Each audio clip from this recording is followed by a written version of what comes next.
제가 그 예레미야서 8장 14절부터입니다. 4절부터 끝절까지 한번 먼저 읽어보겠습니다. 어쩌자고 우리가 그저 앉아만 있나요? 여러분은 모이세요. 튼튼한 도시들로 들어갑시다. 거기서 망해버립시다. 야훼 우리 하나님이 우리를 망하게 하셨기 때문이지요. 우리에게 독이 든 물을 마시게 하셨기 때문이지요. 우리가 야훼께 죄를 지은 탓입니다. 괜찮으리라 애타게 기다렸지만 좋지 않아요. 나을 때를 애타게 기다렸지만 무서울 따름입니다. 다안에서부터 적군의 말들이 가쁜 숨소리가 들렸습니다. 거센 수말들의 울음소리 때문에 온 땅이 뒤흔들렸습니다. 그들이 와서 땅과 땅에 가득한 것을 집어삼켰습니다. 도시와 그 안에 사는 사람들을 집어삼켰습니다. 보라, 내가 너희 가운데로 독사들을 풀어놓을 것이다. 그것들을 막을 마법이 없을 것이다.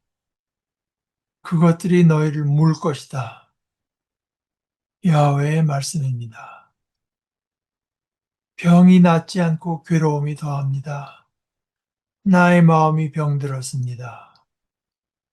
저기 딸 나의 백성이 부르짖는 소리가 나라 곳곳에서 들려옵니다. 야훼께서 시온에 계시지 않은가요? 시온의 임금이 시온에 계시지 않은가요?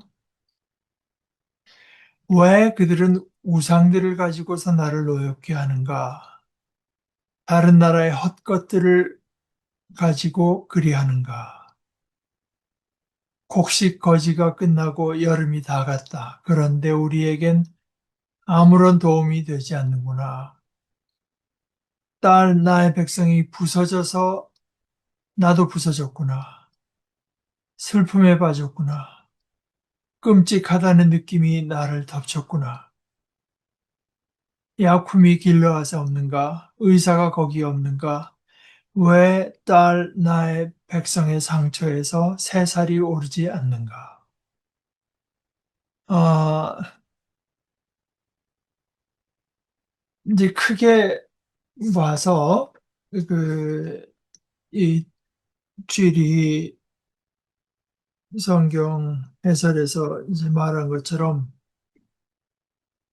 크게 보면 8장은 이제 하나님께서 이스라엘에 대해서 내린 아, 유다죠. 유다 왕국에 대해서 내린 그 판결의 근거가 뭐냐.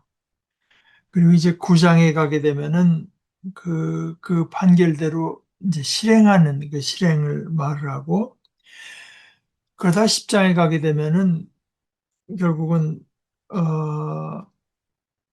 이 모든 일들을 행하신 유일하신 하나님을 오히려 찬양하고 드높이는 고백을 표현해서 이것은 이제 판결을 인정하는 어, 그 심판하시는 하나님께 대해서 그 영광을 돌리는 심판 영광송이라고 하게 된다.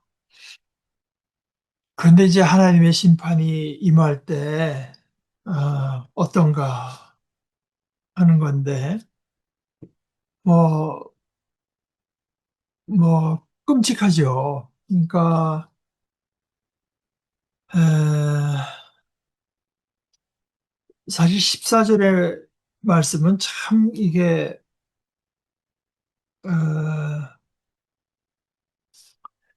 어쩌자고 우리가 그저 앉아만 있나요? 여러분은 모이세요.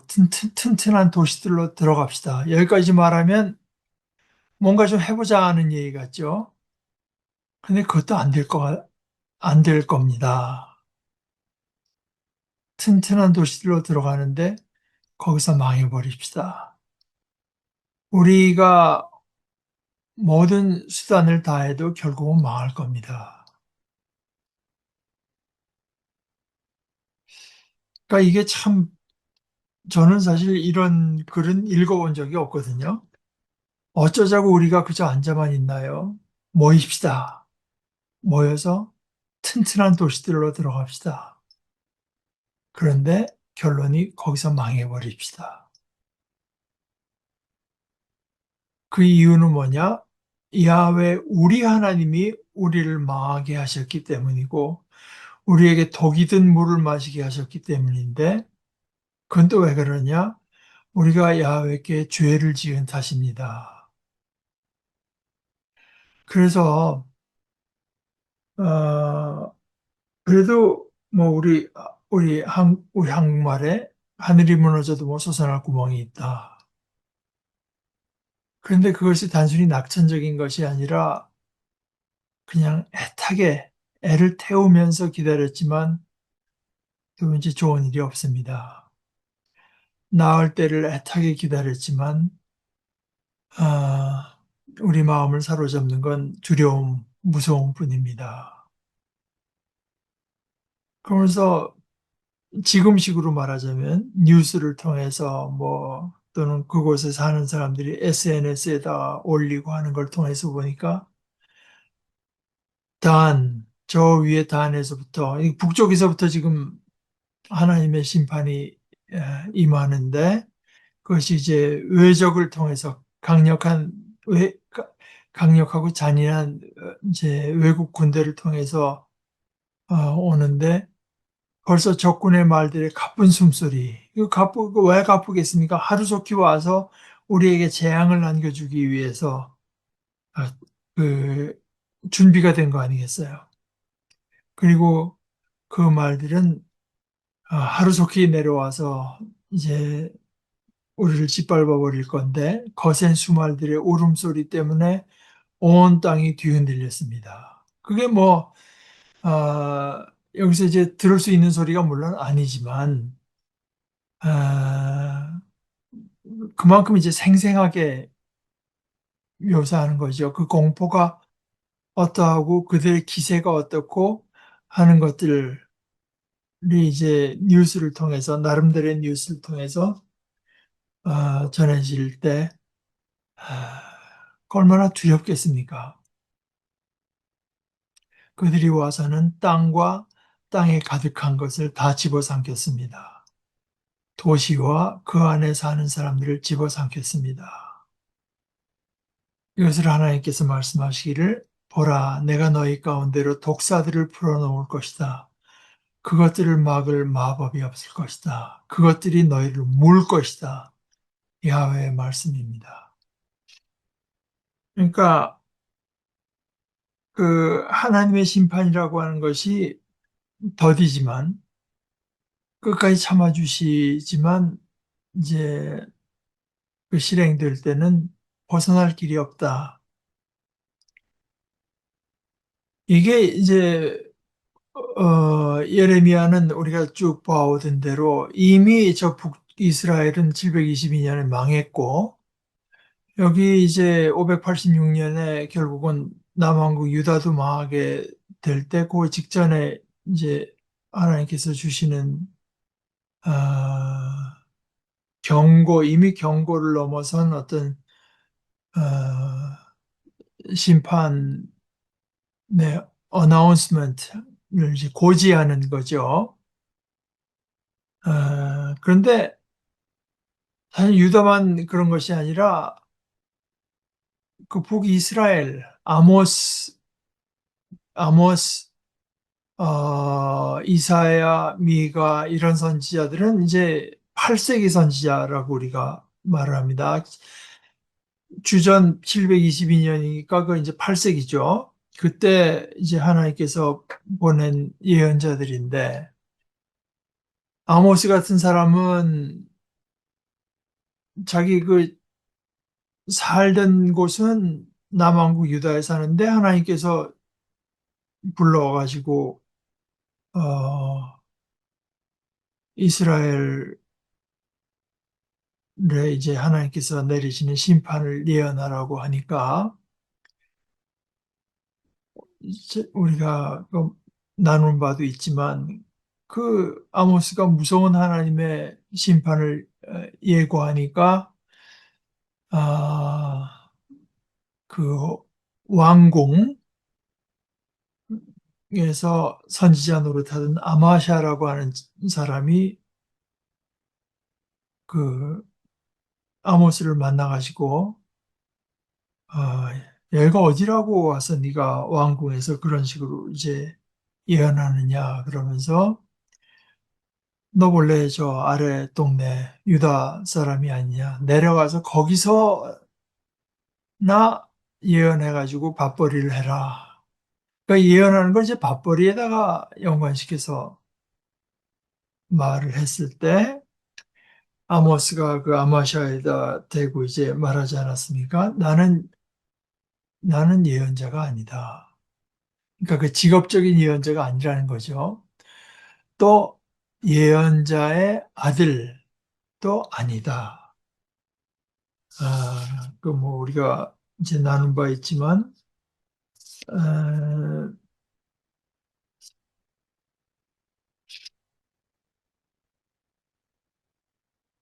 지금 이게 이제 7장인데요.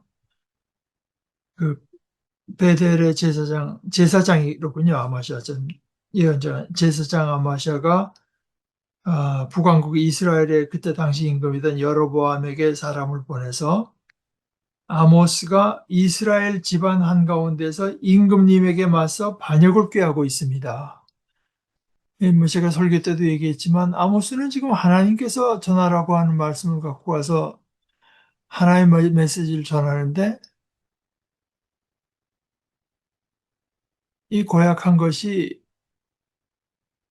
하나님의 메시지 전하는 거를 정치적으로 해석을 한 거죠. 뭐 지금 우리나라에서 다 보다시피 아, 임금님에게 와서 반역을 꾀하고 있습니다. 이 땅의 백성이 그의 말을 참을 수가 없습니다. 뭔지 그런. 그래서 우리 그 새한글 성경에 이제 예견자, 먼저 보는 사람이라고 말해서 예견자님, 가시오, 그대는 달아나시오, 유다 땅으로 달아나시오, 거기서 빵을 먹고 거기서 예언하시오. 이 베델에서는 절대로 더 이상 예언하지 마시오. 임금님이 이제 거룩한 곳으로 여기는 그 성소가 여기 있고 왕국의 집이 여기 있으니까 여기서 예언하지 말라. 그랬더니 아모스의 대답이 나는 예언자가 아니고 나는 예언자 무리에 속하는 사람도 아니요. 이제 무리라고 한 거는 소위 이제 길드 있잖아요. 그 상업 동업자들끼리 길드 이제 그런 식의 표현입니다. 근데 원문에는 로, 나비, 로는 아니라고 하는 거고, 나비는 예언자라고 하는 거고, 아노키, 로, 나비, 아노키. 나는, 아닙니다. 예언자가 나는. 로, 나비, 아노키. 로, 벤, 나비, 아노키. 벤, 나비는 나비의 아들이에요. 그러니까, 벤, 허 하면 허의 아들이거든요. 그러니까 예언자의 아들, 이 아들이라고 하는 건 여기서 이제 아들이라고 하는 건그 학생을 말하는 겁니다. 그러니까 그 예언자 길드에 속한 사람이 아니다. 나는 그 예언자의 제자도 아니다. 나는 짐승을 먹이는 사람이고 돌무화과 나무를 가꾸는 사람인데 야훼께서 나를 양떼를 따라가던 데서 빼내셔서 이스라엘에게 예언하라고 해서 내가 올라온 거다. 즉 그러면서 그 예언의 내용이 사실 지금 예레미야가 벌써 100여 년이 지난 뒤에 예레미야가 유다에게 하게 하는 예언과 비슷한 예언입니다. 아모스 5장 18절부터는 이렇게 돼 있어요. 끝장났다. 야훼의 날이 오기를 바라는 사람들은 도대체 무슨 까닭으로 야훼의 날이 너희를 위하는 날이라는 것이냐? 그날은 어둠이지 빛이 아니다. 마치 사람이 사자를 피해서 달아났는데 그런 사람을 곰이 그를 덮친 것과 같다. 가까스로 뛰어들어와서 이제 숨을 내쉬면서 벽에다가 지친 손을 댔는데 그 기다리고 있던 뱀이 문 것과 같다. 너의 형편이. 야훼의 날은 어둠 아니냐? 빛이 아니다. 빛 한 줄기 없는 암흑이다. 근데 왜 이렇게 하나님께서 철저하게 심판하는가? 고 이어서 말씀하시는 게 나는 싫다. 나는 너희의 명절들을 거부한다. 나는 너희 축제들의 냄새를 맡지 않겠다. 이제 짐승을 태우고 번제를 올려서 하나님대로 흠향, 기쁘게 맡으시라고 올리는 건데 나는 그 냄새를 맡지 않겠다. 너희가 다 태우는 제물, 번제물들과 너희 곡식 제물, 소제물들을 나에게 바치더라도 나는 받지 않겠다.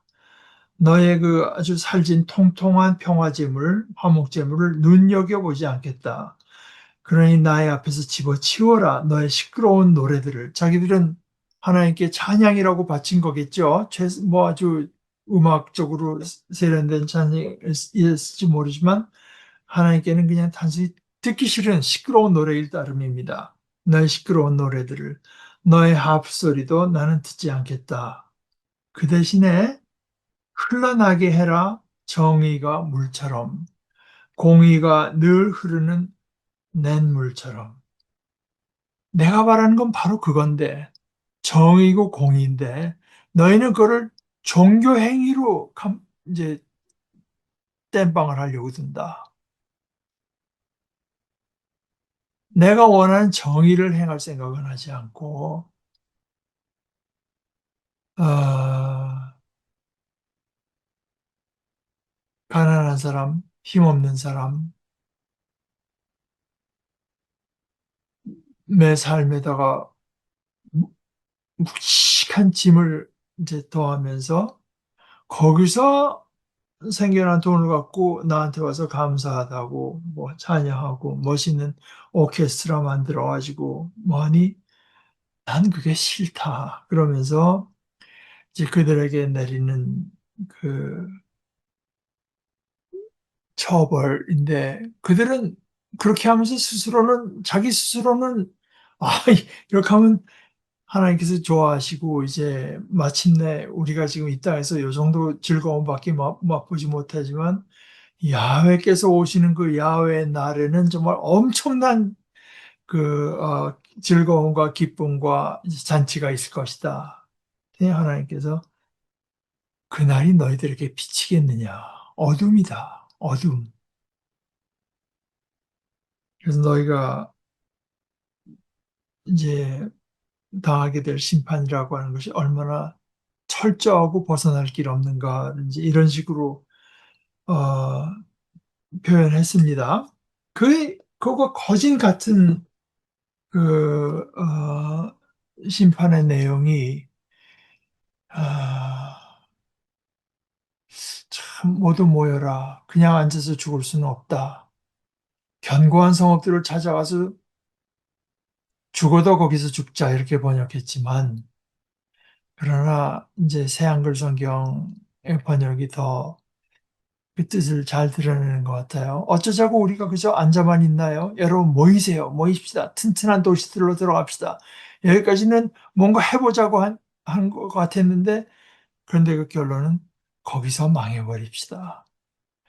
야훼 우리 하나님이 우리를 망하게 하셨기 때문이지요. 우리에게 독이 든 물을 마시게 하셨기 때문이지요. 우리가 야훼께 죄를 지은 탓입니다. 이 죄에 대한 형벌이죠. 물론 죄를 형벌이긴 하지만 처벌이긴 하지만 그러나 지금까지도 계속되고 있는 이제 죄죠. 그러니까 사실 어떻게 말하자면 이 절망하는 것도 죄라고 할 수 있죠. 어, 이들이 하나님을 어떤 분으로 여기는가 자체가 잘못되어 있는 거거든요. 사실 지금이라도 저는 그렇게 생각합니다. 지금이라도 뭐 모이세요 튼튼한 도시들로 들어 하는 대신에 지금이라도 하나님께 회개하고 나아갑시다. 하면은 길은 있을 거라고 봐요. 그러나 이들의 하나님에 대한 어떤 그 지식은 우리가 이만큼 해도 안 됐고, 이젠 다 글러먹었다. 이제 그런 시간 아닙니까?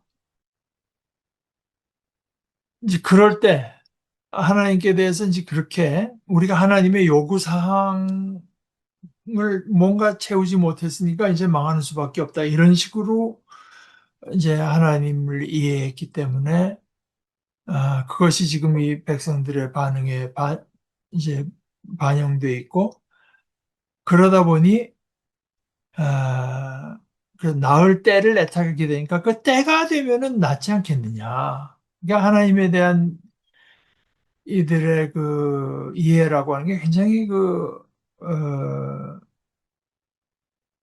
때 되면 우리가 이제 다 지나가리라 하는 그런 어떤 뭐 철학이나 비슷하죠.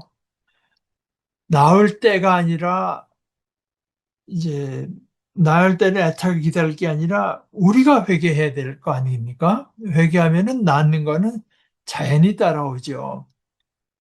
그러니까 그냥 어떤 때를 요것만 어떻게 지나가면 또 뭐가 오겠지 하다 보니까 오히려 그게 나을 때가 오는 게 아니라 점점 두려움이 더해갈 따름이다. 그러면서 그들에게 보이는 것은 제가 말씀드린 것처럼 성지 이스라엘 땅을 이제 별명으로 부를 때 단에서 부엘세바까지 단은 이스라엘 땅의 저 북단입니다. 그러니까 단에서부터 내려오는 강 이름이 요단 강이거든요. 요가 그 영어로 from입니다. 단에서부터 내려오는 강, 요단 강. 그래서 내려오다가 갈릴리 호수가 큰 게 있고 갈릴리 호수가 거기서 이제 어, 또 강이 돼서 내려가다가 그 바다로 빠져나가는 것이 아니라 저 해저 한 400m까지 내려간 그 데서 물이 고여서 사해를 이루는 거죠. 그러니까 빠져나갈 데가 없고 내려오는 물하고 거기서 증발하는 물이 거기 속도가 같아져서 점점 물이 이제 염분만 진해져서 그래서 사해가 된 거죠. 그래서 소금기가 그 워낙 높기 때문에 성경에서는 사해라고 하는 표현보다 이제 염해라고 이제 부르기도 하는데요. 어, 그 그와 같이 이제 그 아래쪽은 뭐 물이 없고 그 남쪽을 대표하는 지명은 부엘세바입니다. 단에서부터 부엘세바까지 하면은 이제 백두에서 할라까지 하는 식으로 이스라엘 땅을 말하는 건데 그 단에서부터 적국의 말들의 가쁜 숨소리 그러니까 뭐 얼마나 공포에 더하는 거죠.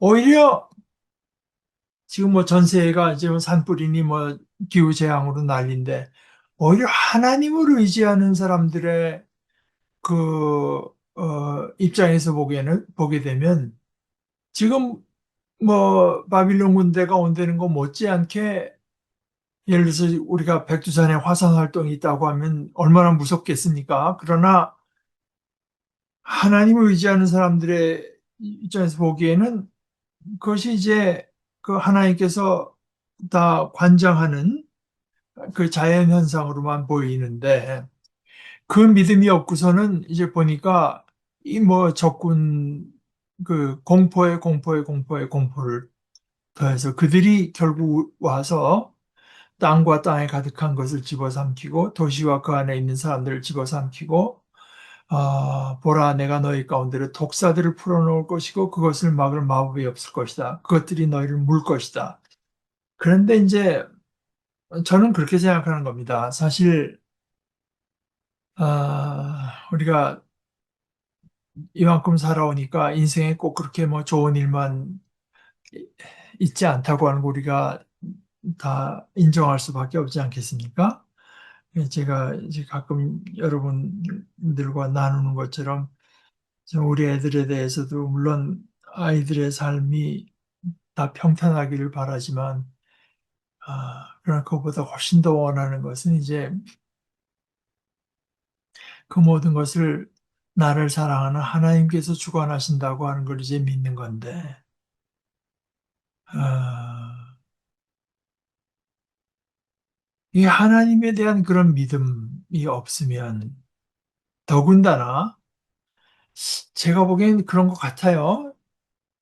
그러니까 하나님의 백성이라고 하면서 하나님의 자녀라고 하면서 하나님께서 내게 베풀어 주시는 그 자비와 은혜를 믿지 못하면 두려움이 더한 것 같아요. 패닉, 공포, 공포. 누가 뭐, 아, 나이 뭐 몇 살이면 죽을 때까지 뭐 몇 억이 없으면 그 삶이 얼마나 공포스러, 뭐, 얼마나 그 비참해진다는 소리 들으면 또 공포가 오고. 하다가 뭐 어디 오래 아픈 이게 또 암이 아닌가? 그래서 이렇게 죽는 거 아니야? 또 공포가 오고. 뭐, 하여간 온갖 공포, 아, 가 우리를 사로잡게 되는 것 같습니다. 아, 그 어떤 준비 안 됨이나, 내 몸의 불편함이나, 통증이나, 뭐, 치매, 뭐 이런 것들이 그냥 저기서 나를 지금도 위협하고 있는 것 같고, 이게 뭐 그런 거거든요. 다 안에서부터 적군의 말들의 가쁜 숨소리가, 가쁜 숨소리가 들립니까? 그러나 이제 들리는 거죠. 압도당하는 거죠. 거센 수말들의 울음소리 때문에 온 땅이 뒤흔들리고 있는 거죠. 아, 결국 이제 여기에서 문제되는 것은 우리가 하나님을 어떤 분으로 믿고 여기고 있는가 하는 것이라고 저는 봅니다. 그러니까 지금 이것도 물론 결과적으로 그렇게 됐지만 아무리 이런 때라고 해도 어, 그 예레미야는 저 뒤에 나오지만 애통해하고 슬퍼할지언정 두려워하진 않잖아요. 그게 다르지 않습니까? 이제 곧 18절에 그 예레미야의 고백인데 병이 낫지 않고 괴로움이 더합니다. 나의 마음이 병들었습니다. 저기 딸 나의 백성이 부르짖는 소리가 나라 곳곳에서 들려옵니다. 그들이 그렇게 공포에만 사로잡히고 그런 상황에서도 하나님을 의지하고 하나님을 찾지 못하는 것을 보면서 자기도 이제 아프고 괴로운 거죠. 그러나 예언자의 괴로움과 백성들의 괴로움은 굉장히 다르지 않습니까? 백성들은 두려워서, 무서워서, 절망해서, 그래서 이제 괴로운 것이고, 예언자들은 백성들이 그렇게 괴로워하는 것을 보면서 이제, 애통하면서 괴로워하는 거죠. 병이 낫지 않고 괴로움이 더합니다. 나의 마음이 병들었습니다. 이건 참 철저한 고백이고, 어,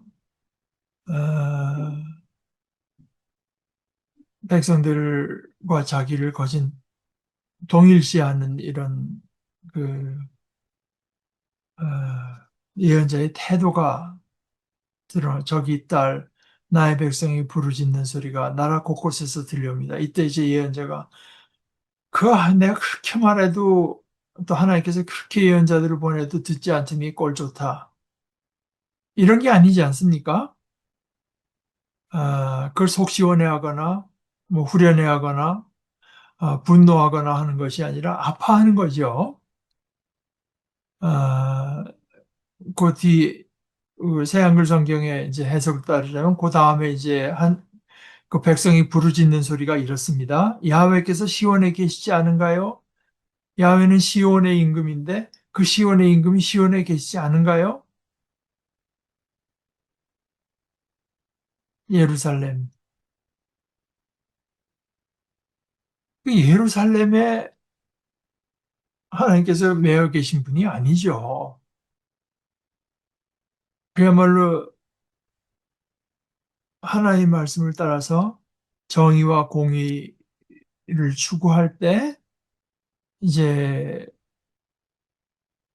그 하나님의 약속들이 효과를 발휘하는 것이지. 시온의 임금이 시온에 계시지 않은가요?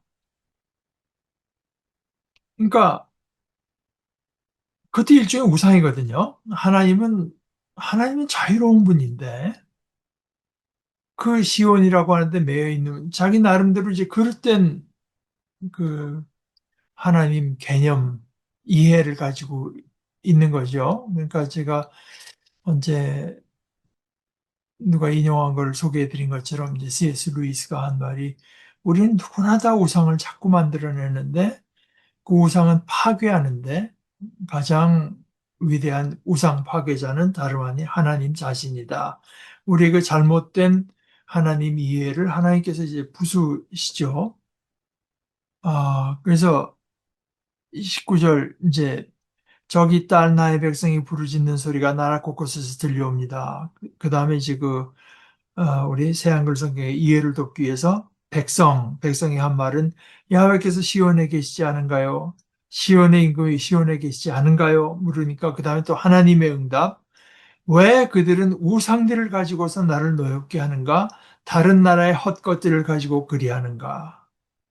이어져 20절에는 곡식거지가 끝나고 여름이 다 갔다. 그런데 우리에겐 아무런 도움이 되지 않는구나. 자꾸 이제 뭐 시간만 지나면은 이거 지나면은 뭐 좋은 일이 있을까? 참 막연한 거죠. 그럴 때 이런 것들을 보면서 21절에 예언자가 자기 자신에 대해서 이렇게 말합니다. 딸, 나의 백성이 부서져서 나도 부서졌구나. 슬픔에 빠졌구나. 끔찍하다는 느낌이 나를 덮쳤구나. 이 아픔이 길르앗에 없는가? 의사가 거기에 없는가? 왜 딸, 내 백성의 상처에서 새살이 오르지 않는가? 그냥 계속 상처에 상처를 더하고 병에 병을 더하는 것을 보면서 참 끔찍하다. 이제 내 백성이 부서져서 나도 부서졌구나 하는 이런 물론 그 백성과 자기 자신을 동일시 에, 하는 이것이 결국은 바로 예수님의 모습이겠죠. 그래서 백성들을 대신해서 또 백성들을 대표해서 십자가에 이제 달려 돌아가시는 것 아니겠습니까? 그뿐만 아니라 그 그리스도를 믿고 어, 그리스도를 온전히 받아들인 사람의 태도는 어떠한가? 로마서 9장에 이제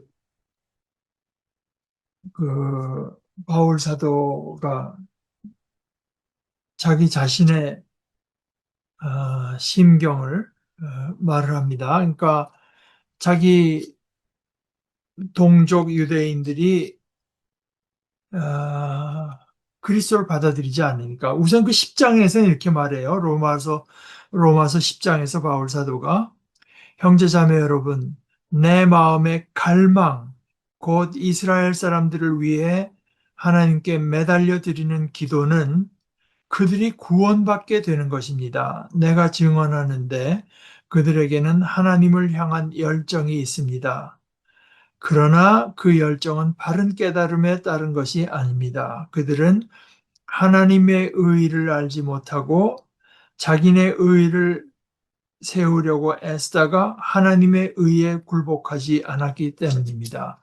하나님께서 인정하시는 의로움, 그리스도를 받아들이고 그리스도를 주신 하나님을 받아들일 때 이제 하나님께서 그것을 이제 옳게 여기시는 것인데 그걸 받아들이지 않고 자기가 생각하는 그 잘못된 하나님 이해에 근거해서 이제 사랑하는 이스라엘 사람들, 그게 이제 10장인데 우선 이거는 일종의 설명이고 그 앞에 9장에서는 이렇게 말을 해요. 9장에서 1절에서부터 그리스도 안에서 나는 참말을 하지 거짓말하지 않습니다. 이제 자기가 하는 말을 거짓말처럼 들릴지 모르지만 내 마음의 가장 깊은 곳에 있는 이 진심입니다. 말하면서 내 양심도 성령님 안에서 나와 더불어 증언합니다.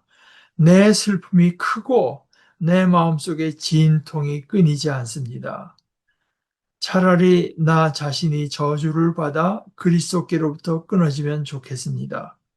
내 형제 자매들, 곧 혈통상의 내 결의를 위해서라면요. 그러니까 이것은 어떻게 보면은 참 예레미야보다도 더 절절한 고백 아니겠습니까? 그러나 이제 예레미야와 그 일맥상통하는 그런 거죠. 자기는 차라리 자기 동족 이스라엘 백성의 구원을 받고 자기가 저주를 받게 된다면 그쪽이 낫겠습니다. 그래서 이거 아마 믿어지지 않을 거지만 자기 진심입니다. 자기가 진심이라고 하는 것을 내 내밀한 것을 살피시는 성령께서도 증언하실 수 있습니다. 지금 나도 증언하고 성령도 증언하실 수 있습니다. 사실 이런 이 예레미야나 아, 바울 뭐 물론 그것의 가장 절정과 극치는 예수님 십자가입니다만은 이것이 바로 그 우리 신앙의 정수입니다. 정수. 이렇게 본다면 사실 예수 믿는 사람이 욕심쟁이가 될 수가 있는가? 심지어 자기가 구원도 포기할 수 있다. 이런 식의 표현 아닙니까? 우리가 구원받기 위해서 예수 믿는다. 이 말은 맞기도 하고, 말, 그, 틀림없이 맞는 말인데, 좀 모자라는 말이 될 수가 있고, 우리 신앙을 바로 표현한 말도 될 수가 있고, 그렇게 표현한 말도 될 수가 있습니다. 구원받는다고 하는 게 무슨 뭐 어디 입장권 하나 받아서 들어가는 식으로 되게 되면은 나는 그 입장권 포기한다. 뭐 이런 식의 이해가 되면은 이 말은 말이 안 되죠. 그런데 이렇게 생각해 보십시다. 제가 생각하는 건 이렇습니다. 바울 사도가 내 육신의 혈육, 동족을 위해서라면은 내가 오히려 그리스도께 저주를 받을지라도 오히려 그것을 원하는 바입니다. 아이고, 뭐 말이 그렇지, 설마. 내가 그 영원한 저주 속으로 어떻게 들어가? 이제 이렇게, 이제, 우선 우리의 반응이 나오기 십상 아닙니까? 그런데, 곰곰이 생각해보면, 바로 그게 예수님은 실제로 겪으신 일 아니겠습니까? 우리를 위해서라면 예수님께서 그 저주를 받으신 거죠. 하나님의 저주를 당했습니다.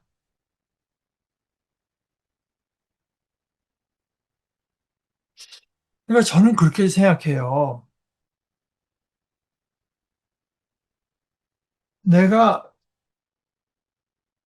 그러니까 근데 바울 사도는 이제 그 범위가 모든 사람을 향하지 못했고, 그 진실한 사람이니까, 자기 형제, 자매들, 곧 혈통상의 내 결의를 위해서까지로 이제 그 범위가 예수님 같지는 못했습니다만은, 그러나 예수님은 이제 우리 아무런 상관없는 것 같은 누구를 위해서라도 아, 그 하나님의 저주, 차라리 나 자신이 저주를 받아 그리스도께로부터 끊어지면 좋겠습니다.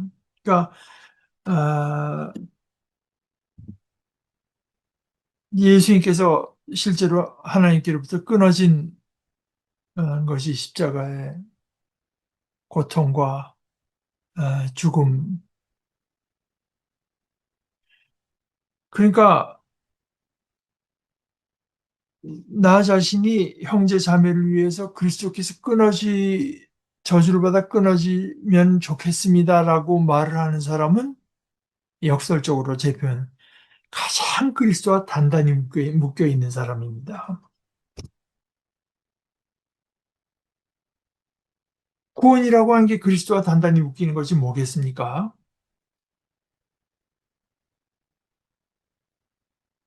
그러니까 이렇게 고백하는 사람이야말로 가장 구원이 확실한 사람인 거죠. 그러니까 이게 무슨 계산으로 될 수 있는 문제가 아니잖아요.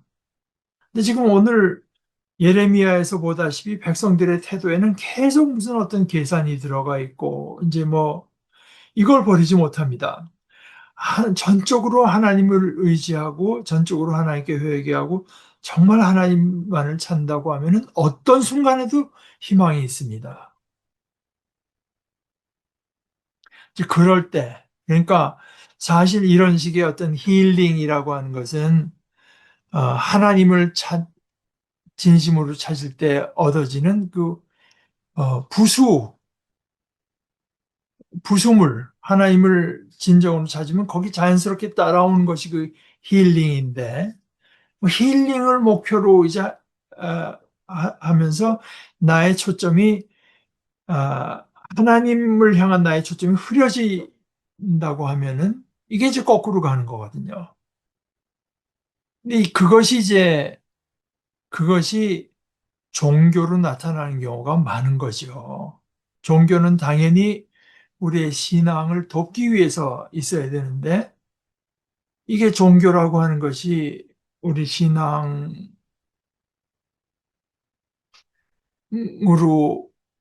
이제 가야 될 것을 뭐라고 할까, 아, 좀 쉬운 길을 찾게 한다고 할까, 인간적인 어떤 방법을 자꾸 이제 모색하게 하는 이런 식으로 이제 오용될 수가 있고, 실제로 이제 오용이 많이 된다고 하는 것을 우리가 예레미야나 구약 성경에서 수태 찾아볼 수 있고 실제로 신약 성경에서 찾아볼 수 있고 오늘의 한국 교회 현실에서도 어, 더 분명히 볼 수 있는 것 같아요.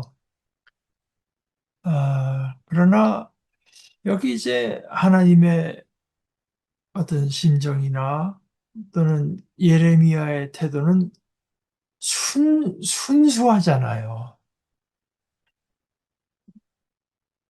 그런데 백성들의 태도에는 뭔가 자꾸 어떤 하나님 외에 다른 뭐 때가 온다든가 우리가 뭐 이거저것을 해서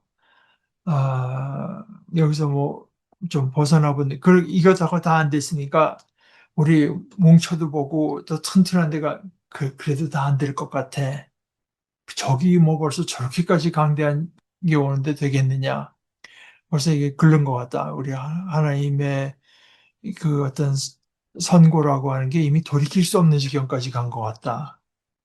이제 이런 식의 그 상황인식, 그래서 상황인식보다 더 중요한 것은 이제 하나님 인식이고, 어, 물론 우리가 때도 분간할 줄 알아야 되지만, 그러나 그 때를 분간한다고 하는 것이 이제 하나님께 대한 우리의 올바른 태도와 지식과 결코 분리시켜서 그 때만 어떻게 다 알아보는 수는 없는 거죠. 아,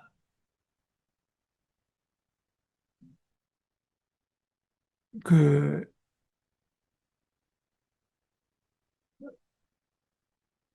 지금 이런 것들이 이제 아까 그 14절에서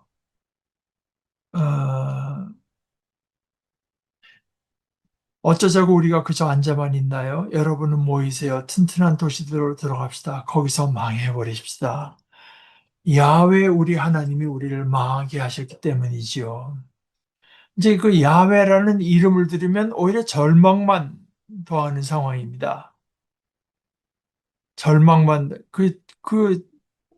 우리를 위해서 싸우던 그 야훼가 우리를 망하게 했으니 이 방도가 있나?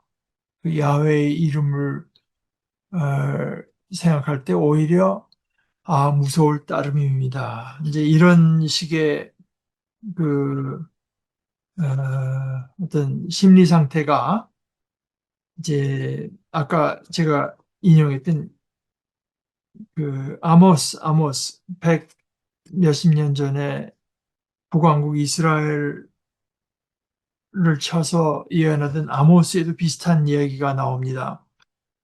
어,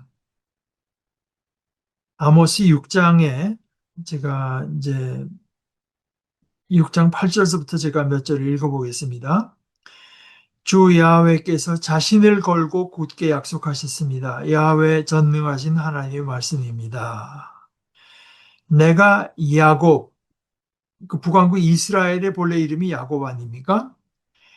내가 그걸 이제 지금 이스라엘 야곱이라고, 야곱은 이제 속이는 자였었죠. 내가 야곱의 거만함을 지겨워하고 그의 궁궐들을 싫어한다. 그래서 도시와 그 안에 가득한 모든 것을 넘겨주겠다라고 하시면서 6장 9절, 열 사람이 한 집안에 남아 있다면 그들도 죽을 것이다. 그 시체가 이제 많이 생겼잖아요. 그럼 시체를 없애기 위해서 이제 치우기 위해 친척이 옵니다. 식구가 다 죽었으니까. 10절, 그의 친척이 그를 옮겨갈 것이다. 그의 뼈를 집에서 밖으로 가지고 나와서 장례를 치러줄 사람이, 그게 이제 친척이죠. 그의 친척이 그를 옮겨갈 것이다. 이제 다 죽어서 썩어가지고 이제 뼈가 남았어요. 그의 뼈를 집에서 밖으로 가지고 나와서 장례를 치러줄 사람이.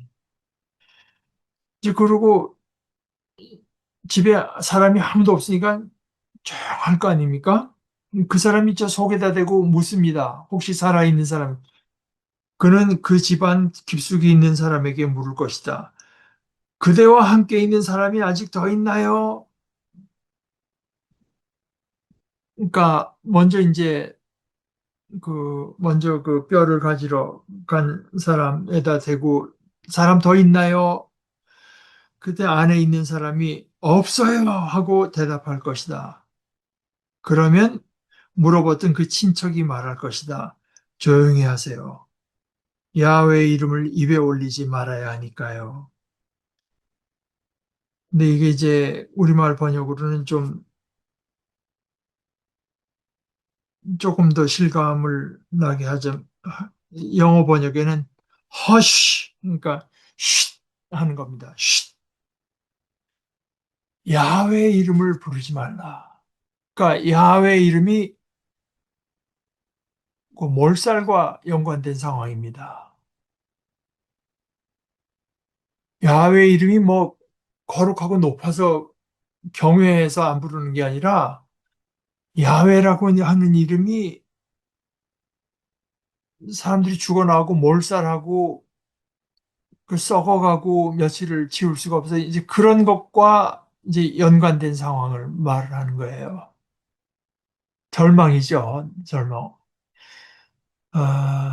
그것이 이제, 그러니까 한 150년 정도 140몇 년 전에, 어, 아모스가 이스라엘 백성에게 예언한 내용인데, 그 비슷한 내용은 이제 예레미야가 남왕국 유다 백성들에게 해야 됩니다.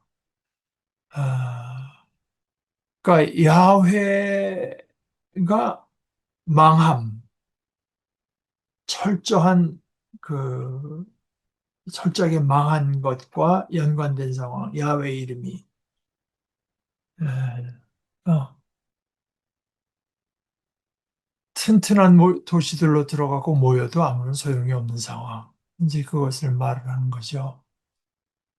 아, 그러나 이제 저는 그렇게 받아들입니다. 저는 이제 그 야훼의 이름이 그렇게 절망과 연결된 상황이라고 하는 것의 핵심은 역시 하나님에 대한 좀 피상적인 이해라고 할까? 아, 뭐 뗄 수 없이 연결된 거라고 이제 생각합니다. 아, 오늘 뭐 우리 그 정도 하죠. 아까도 말씀드렸다시피 이제 8장 그 우리 주일이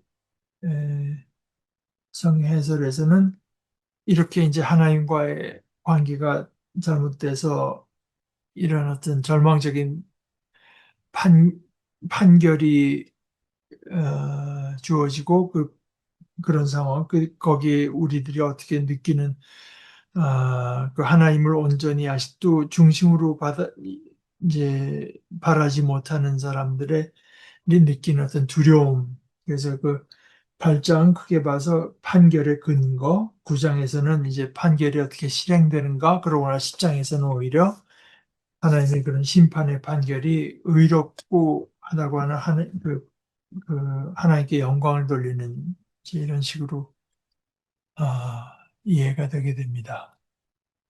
근데 이제 예, 사실 이런 것들을 철저하게 우리가 받아들일 때 저는 신약을 바로 이해할 수 있다고 봅니다. 그러니까 이런 어떤 절절한 내용에 대한 이해가 없이 쉽게 우리가 뭐 예수 이름으로 구원받았다, 이렇게 되는 것은, 뭐 시작은 그렇게 할 수 있겠죠. 그러나, 아, 이 구약 성경에 대한 이해를 하면서 점점 우리들의 이 복음에 대한 이해가 바로 잡혀가고 더 깊어가고 이제 그렇게 되지 않으면 우리의 복음이라고 하는 것이 복음 이해라고 하는 게 소위 본회포가 교회의 가장 큰 원수라고 말했던 싸구려 이해, 싸구려 복음이 되고 말죠. 오늘 그 정도 하고 자, 그럼 우리 기도하고 마치십시다. 하나님 아버지, 저희를 사랑하셔서 독생자 예수 그리스도를 주신 하나님을 더 분명히 알고, 더 바로 알고, 더 깊이 알기를 원합니다.